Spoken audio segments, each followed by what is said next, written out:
আমাক ডাল আধা কেজি নালাগে, আমাক ঘৰ দুৱাৰ লাগে। তথাপিতো আপুনি আমাক চকু মেলি চাওক মামা।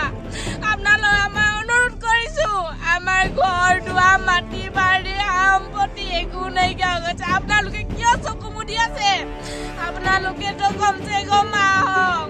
আপোনালোকক যেনেকে আপোনালোকে ভোট খোজে আমি তেনেকে আমি আগুৱাই যাওঁ। আমাক গাড়ী নিদিয়ে বান্দৰখাটি গাঁও বুলি, আমাক পেডেলছে যাওঁ, আমি পেডেলছে আহোঁ। তথাপিতো আমি আপোনাক জয়যুক্ত কৰিছো মামা। আপুনি চকু মুদি কিয় আছে? ৰাজচুমনি গাঁও আজি এনেদৰে বৈ আছে।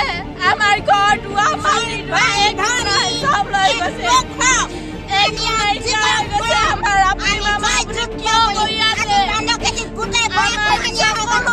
আমাৰ চকুলে চাওক মামা। আপোনালৈ অনুৰোধ কৰিছো, আপুনি জলদি আহক। আমাক চাউল 5 কেজি, ডাল 1 কেজি একো নালাগে মামা। তথাপিত আপুনি এবাৰ আমাৰ ঘৰ চাই যাওকহি। আমাৰ এই 3 নং চুমনি চাপৰি গাঁও আপুনি চকু মেলি চাওক মামা। আপোনালৈ আশীৰ্বাদ কৰিছো, আপোনালৈ ধন্যবাদ জনাইছো, আপোনালৈ হাত জোৰিছো। আপুনি চকু চিয়াৰ চকী লৈ বহি চাই থাকিব নালাগে তাৰ পৰা মামা। এবাৰ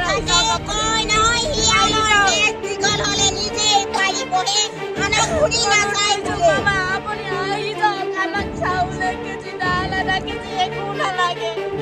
কিন্তু এবাৰ আপুনি যদি চকু মেলি চাব পাৰে মামা, আপোনালৈ ধন্যবাদ জনাম। আমি উঠি অহা প্ৰজন্মৰ ল'ৰাবিলাকক কি খুৱাম মামা? এনেকে থাকিম আমি যদি এনেকে যদি আমাৰ বহি আছে চিয়াৰ। বহুত ভাল লাগিছে আপোনালোকৰ, নহয়? বহুত ভাল লাগিছে। কাৰণ কিয় বান্দৰখাটি